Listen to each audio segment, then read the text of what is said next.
Faleminderit zoti kryetar, po është e vërtet që diskutimi 5 orë për raportin e integrimit është dakordsuar. Pra nuk u ngrit shqetësimi për këtë çështje. U ngrit shqetësimi që pse bashkohen të dyja çështjet. Dhe e vërteta është që bashkimi i dy çështjeve ka qenë një vendimarrje e njëanshme e mazhorancës në seancë plenare. Pra nuk është një çështje e dakordsuar mes palëve. Por nuk e kërkova fjalën për këtë, e kërkova për sqaruar faktin që raportimi i Këshillit Ministrave për integrimin është pjesë e llogaridhënies që qeveria jep në kuvend.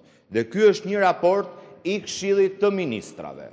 Dhe është kryeministri që sipas kushtetutës së Republikës Shqipërisë përfaqëson Këshillin e Ministrave në raport me institucionet e tjera. Dhe do duhet ishte kryeministri në seancë që të informonte kuvendin mbi procesin e integrimit europian. Aq më shumë që ne kemi një ministër shteti përgjegjës për negociatat me Bashkimin Evropian, që gjithashtu nuk është sot prezent në seancë plenare. Zoti kryetar, nëse llogaridhënia bëhet me korrespondencë, po ju sqaroj që nuk funksionon kështu. Secili përgjigjet sipas përgjegjësive kushtetuese që ka përpara kuvendit të Shqipërisë. Dhe nuk mundon që ne të diskutojmë për një proces që bashkarisht, edhe në draft rezolutën që do miratojmë, e kemi quajtur prioritet strategjik mbarkombëtar të Republikës Shqipërisë, dhe ne nuk kemi prezent në seancë kryeministrin e vendit. Zoti kryetar, nuk ndodh në asnjë vend botës që kryeministri të vijë në kuvend që nga nisja e kësaj legislature deri më sot ka ardhur vetëm 2 herë për të votuar. Është kryeministër karton, pra vjen vetëm kur duhet numri i përkatës për votat në kuvend. Nuk ndodh në asnjë vend botës.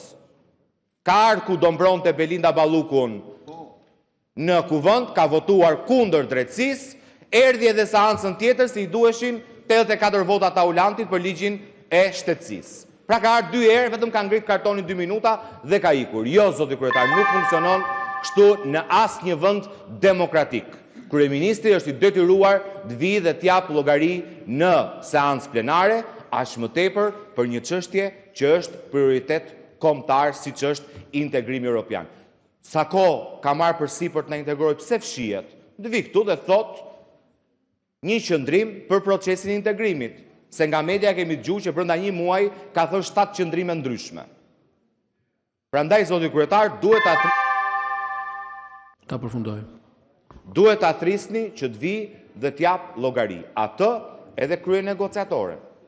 Si mund ndodhi që vjen prezanton raportin komisionet përgjegjëse dhe nuk vjen seancë plenare ministri i shtetit përgjegjëse për këtë çështje.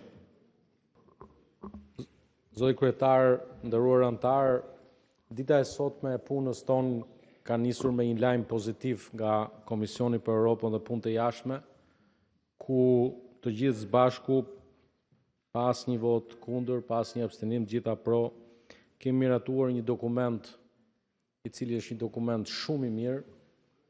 Ndër më të mirët që mendoj unë ka miratuar ndonjëherë ky komision dhe përpasoi pas 5 orëve debate dhe seanca, ka brenda edhe kritikën, ka brenda edhe angazhimin, ka brenda dhe syrin objektiv, por ka mbi të gjitha yllin orientues të Shqipërisë sonë përbashkët e që është antarësimi në Bashkimin Evropian. E përpasoi shumë korrekt reagimi, por ky mocion me debat sot është i ndërlidhur tërësisht me nenin 103.1, ku thuhet që në përfundim të debatit miratohet rezoluta.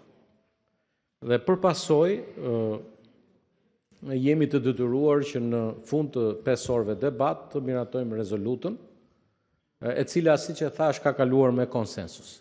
Dhe mendoj që zoti kryetar do ishte në të mirë të procesit ta dëgjojmë rezolutën dhe më pas të çelim debatin, ku natyrisht pas prezantimit të rezolutës duhet vijë një zë nga opozita për të thënë dhe këtu gjej rastin t'i falenderoj antarët e komisionit, po mbi të gjitha të falenderoj pa dashur dikush ta quaj diversion, po ta falenderoj zotin Agjinasto, edhe zonjën Vokshi, nga ana e opozitës, të falenderoj zonjën Kuko dhe zotin Malaj nga ana e shumicës, pa asnjë dyshim kryetarin e komisionit, edhe zotin Shehu gjithashtu, zotin Dule, të gjithë, ndjes ndonjëri që nuk ja përmenda emrin, por të them të drejtën, këto 48 orë kanë qenë 48 orë realisht një punë intensive, edhe stafet, sepse edhe stafet kanë bëri punë shumë mirë. Kështu që të mos ta prishim punën e mirë të komisionit dhe të shkojmë përpara me diskutimin. Ta dëgjojmë një herë atë çfarë është produktin e punës komisionit, nga të dy, edhe nga zoti Hasani si kryetar, edhe pastaj fjalën e zonjës Vokshi si nënkyetare. Faleminderit.